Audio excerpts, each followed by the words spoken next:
The Chevrolet Corvette Z06's LT6 engine is one of the greatest road car engines America has ever produced. 6.2 liters, naturally aspirated, 670 horsepower, an 8,000 RPM redline, a flat plane crankshaft that gives it a character no pushrod V8 before it had. GM's engineers spent years developing it. The automotive press, when the Z06 launched, ran through every superlative they had. It was described as a landmark, a benchmark, the best American road car engine ever built. It makes 108 horsepower per litre.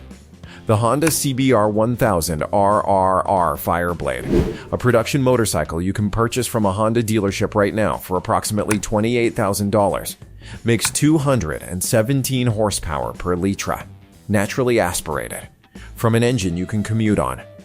In a vehicle that in total, fully fueled and ready to ride, weighs less than the LT6 engine alone. Twice the specific output of one of the genuinely greatest car engines ever built. And the CBR isn't the most extreme example.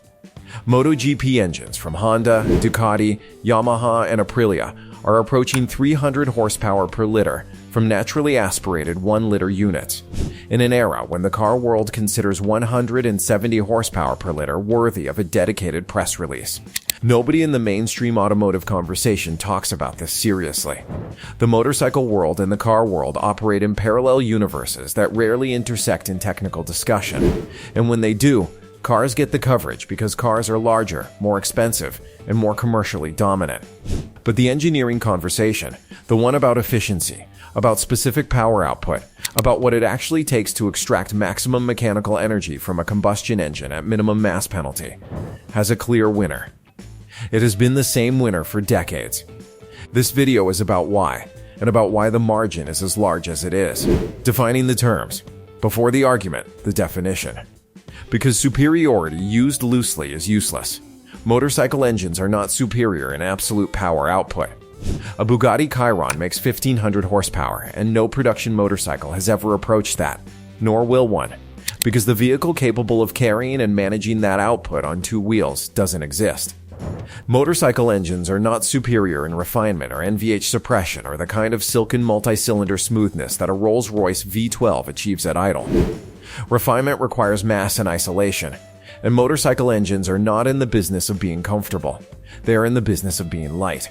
What motorcycle engines are superior in, measurably, specifically, and by a margin that should make car engineers uncomfortable, is specific power output, peak RPM capability, and the ratio of power produced to mass carried.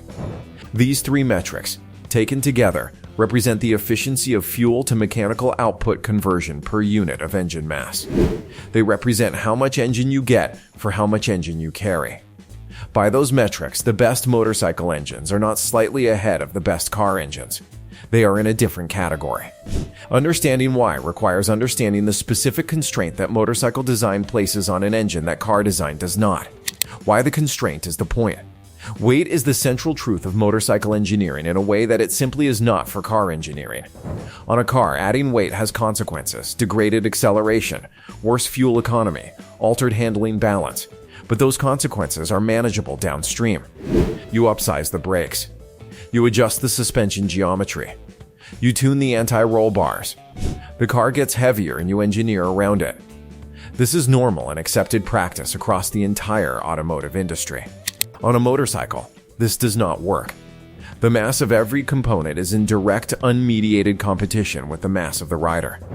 A motorcycle that is 50 kilograms heavier than its competitor carries that penalty everywhere, in braking distance, in corner entry, and the fundamental dynamic of a vehicle that requires active balance from the person operating it. There is no engineering downstream that compensates for upstream mass. Every gram of excess is a handicap that cannot be offset. The constraint is absolute. This forces engineering decisions that car designers never need to make. Titanium connecting rods are standard equipment on production superbikes. Not an exotic option. Not a race kit component. Standard. Because the mass of steel connecting rods multiplied across 4 cylinders reciprocating at 14,000 RPM is a rotating mass penalty that the motorcycle cannot afford. Valve stems are titanium. Camshaft cores are hollow bored to reduce rotational inertia. Crankshafts are machined to the minimum section that structural fatigue calculations permit. Dog ring gear engagement replaces synchromesh, because synchromesh adds mass and rotating inertia the motorcycle doesn't need, and the rider can compensate for with throttle and clutch technique. Put a production superbike engine on a bench next to a car engine of the same displacement, and it looks skeletal by comparison. Casting walls at the minimum thickness that pressure integrity allows. Mounting surfaces that are minimal. Every external surface that exists serves a specific function. It is an engine with no margin expressed as physical mass. Every gram is load-bearing in some sense, and the discipline required to maintain that is the reason why the specific power output of motorcycle engines is what it is. You are not adding power to a heavy engine and calling it efficient. You are maintaining extraordinary power in the lightest structure you can build without it failing. That is a harder problem, and motorcycle engineers solve it every generation. The RPM ceiling. The second reason motorcycle engines produce superior specific output is their rev ceiling, and to understand why the rev ceiling matters, you need the equation. Power is torque multiplied by RPM. If you want more power without more displacement and without turbocharging, you have two variables, torque and RPM. Torque is a function of combustion pressure and bore area. There is a practical ceiling on how high you can push cylinder pressure before you need structural mass that defeats the purpose. RPM is a function of how quickly you can complete the combustion cycle and how well the mechanical components survive doing it repeatedly. Motorcycle engines pursue the RPM variable further than any car engine has ever attempted in production form. The Ferrari 458's V8 redlined at 9,000 RPM, considered exceptional in the car world when it launched. The BMW S85 V10 reached 8,250. These numbers are celebrated. The Honda CBR1000RR-R redlines at 14,500 RPM. If two engines produce equivalent torque figures, the one that sustains that torque to 14,500 will produce 60% more power than the one that runs out at 9,000. The rev ceiling is not a vanity metric printed in a brochure. It is directly, mathematically, unavoidably connected to maximum power output. Higher RPM means more power, given equivalent torque. And reaching those RPM ceilings in a production engine requires solving a cascade of engineering problems that become harder with every 1,000 additional revolutions per minute you add. At 14,000 RPM, each piston completes more than 230 strokes per second. Each valve opens and closes more than 115 times per second. The combustion chamber geometry is designed for the fastest possible flame travel after ignition. Intake and exhaust ports are shaped and sized for peak volumetric efficiency at the rev ceiling rather than across a broad range. Valve timing is aggressive in ways that would make a car engine difficult to drive at low speed, a trade-off the motorcycle accepts without hesitation. MotoGP engines push further. The Honda RC243V and Ducati Desmosedici GP are producing approximately 260 to 280 horsepower per liter from naturally aspirated 1-liter V4 units at approximately 18,000 RPM. That is the current upper boundary of what a 4-stroke combustion engine can be made to do without forced induction. It exists in a motorcycle. What racing gives the road? One of the meaningful differences between motorcycle racing and Formula One is the speed at which technology reaches production vehicles. Honda's CBR1000RR-R exists because Honda's MotoGP division handed their combustion chamber geometry, valve timing profiles, and porting data to the road car engineering team and said, "Build this within the constraints of road legality." Honda describes the result as the closest production road engine to their RC213V MotoGP unit that regulations permit.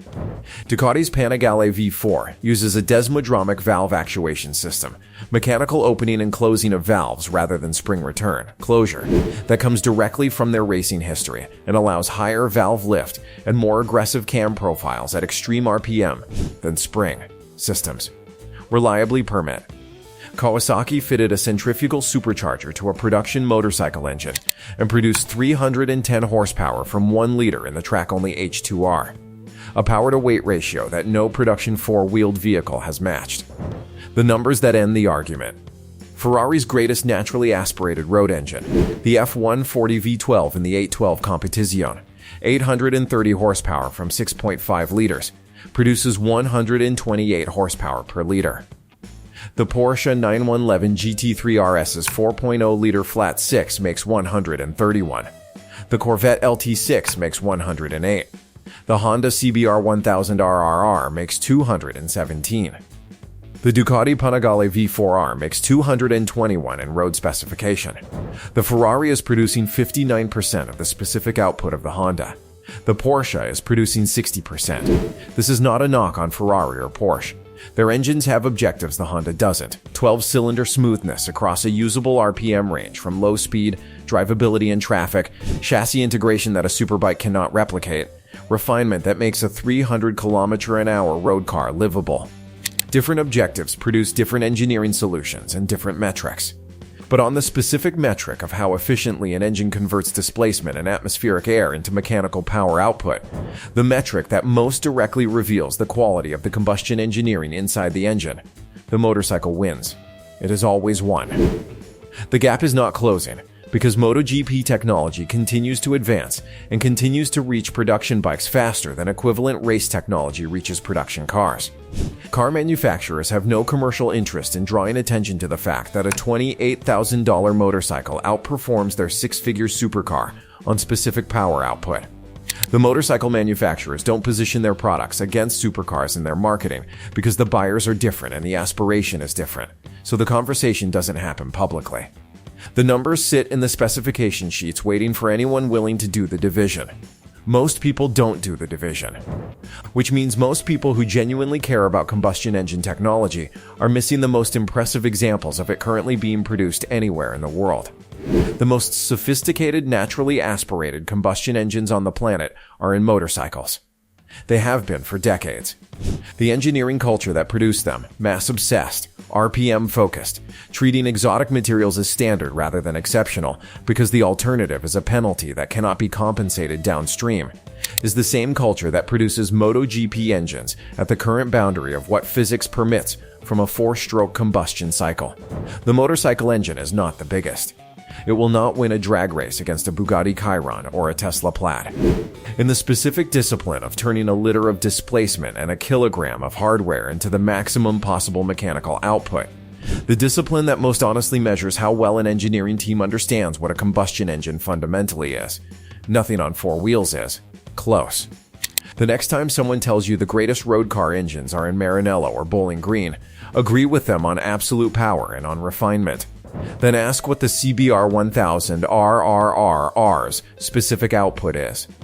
217 horsepower per litre, naturally aspirated, in a road-legal motorcycle. From an engineering culture that has spent 60 years asking the same question in every design session and every dyno run, how much can we remove? How much can we extract? And what is the lightest structure that survives while we find out? That question, asked without compromise for 6 decades, produced the most power-dense, naturally aspirated road engines currently in existence. Nothing on 4 wheels has ever been close. Nothing has ever been close.